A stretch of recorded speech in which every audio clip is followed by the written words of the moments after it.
Hey guys, how's it going? My name's Frost and welcome back to another top 5. Today we're going to be talking about the top 5 things that annoy players in GTA Online. For this list I will not be talking about glitches or, I'll make a separate top 5 annoying glitches if I need to in the future sometime.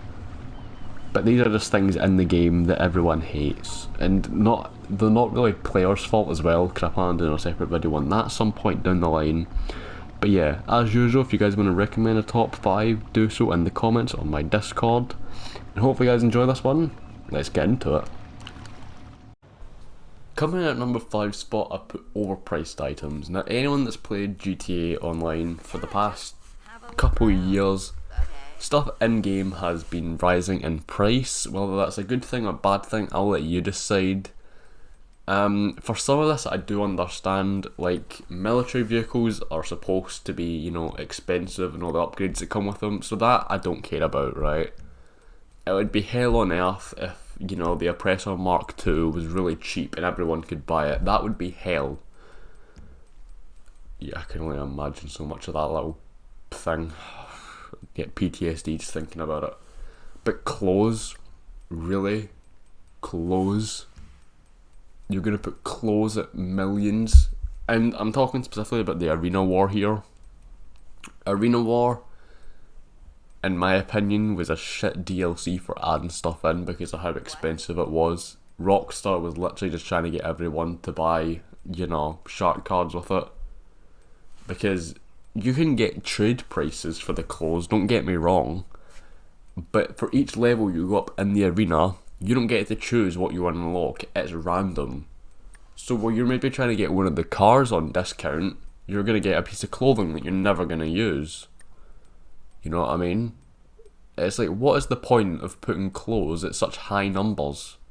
Unless you just want money, which I get is the main goal because Rockstar's a company at the end of the day.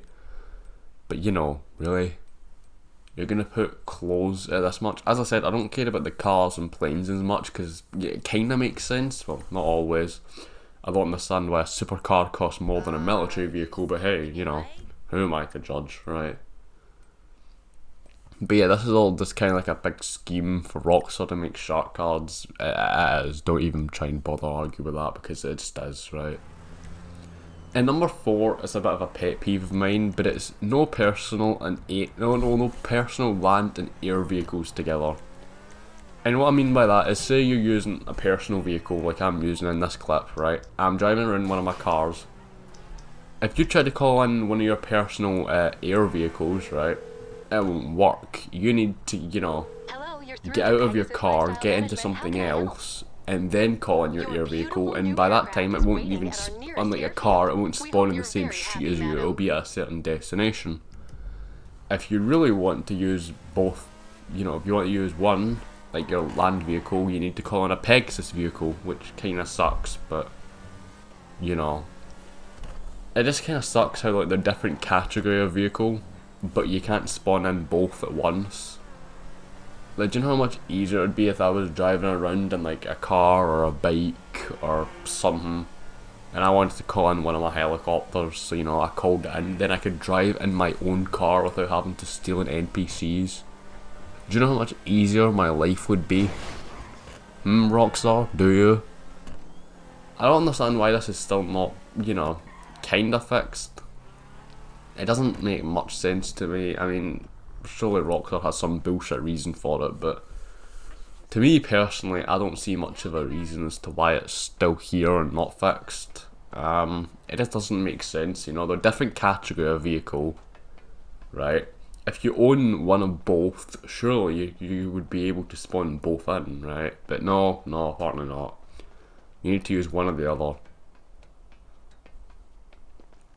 As I said, a big pet peeve of mine because, I have to get rid of my personal land vehicle first. If I want to get the air vehicle, I need to get rid of the air vehicle to get my land vehicle. It's just a pain in the ass. It really is. At number 3, I put the AI aim. And I'll explain what I mean here. Right. For places like Merryweather and the military, even the police to some extent, I understand why their aim would be so good because they are trained with aim, I imagine, I don't know. I mean, it makes sense because that's how they're trained in real life, so I mean, it makes sense in game, right? But what you're telling me, right, is gang members, right, this average run-of-the-mill gang members with little Uzis can shoot me out of a helicopter with perfect accuracy? Is that what you're trying to pull with me, Rockstar? Is it?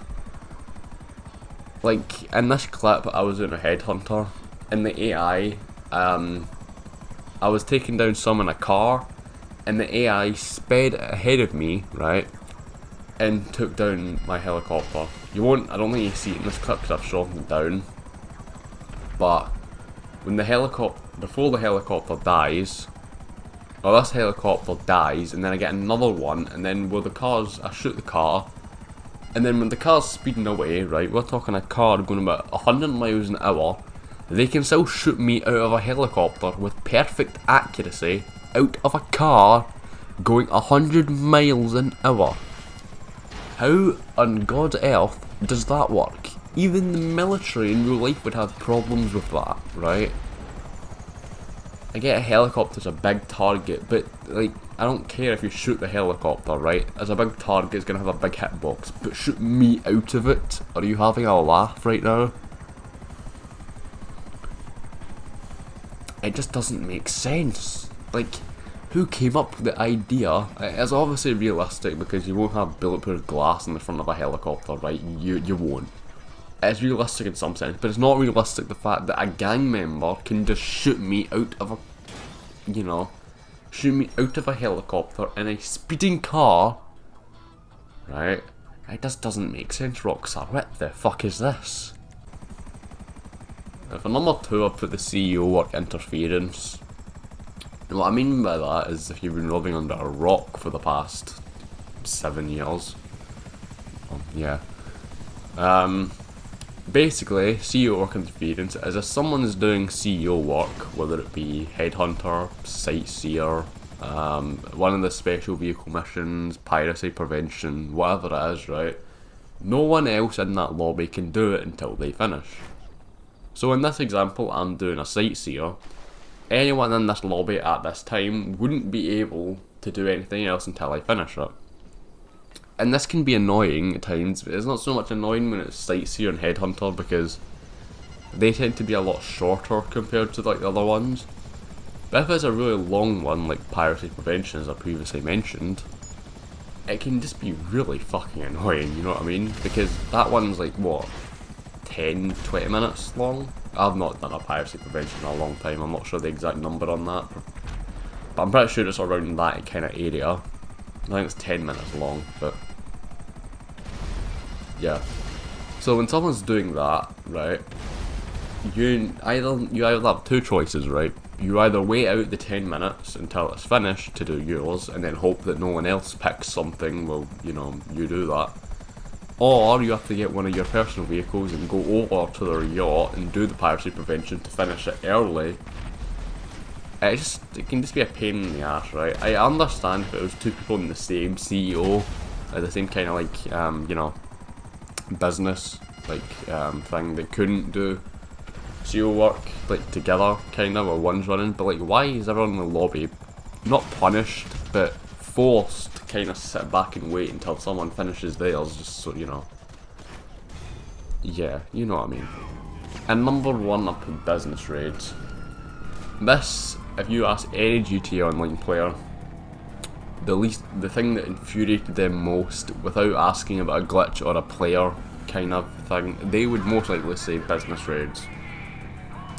So what is a business raid? Well, a business raid is when you own either the nightclub, a bunker, or the MC businesses. I don't know if anything else can get raided. There probably can, but those are the 4 or 3 technically, but those are the 3 that I know can get raided. It's very annoying, let's put it that way.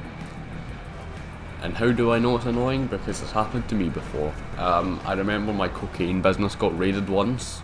I don't have footage of it, so that's why I was seeing like a resupply mission, but I remember one time when my cocaine business was getting raided and I had to stop what I was doing. I was, you know, I had to stop what I was doing to go and get the, you know, the people who work for me to get back them out of a police van, and then yada yada yada. I had to get my business set up again, right?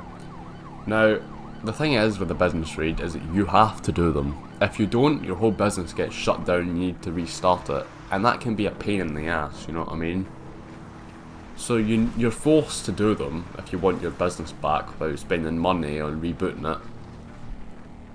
And it can be so annoying because the NPCs in it can be mad annoying depending on the mission you get.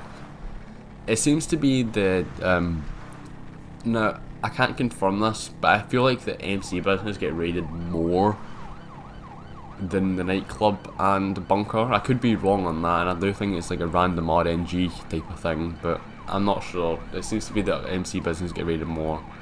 Then again, I've not seen a business raid in a while, so who knows, who knows.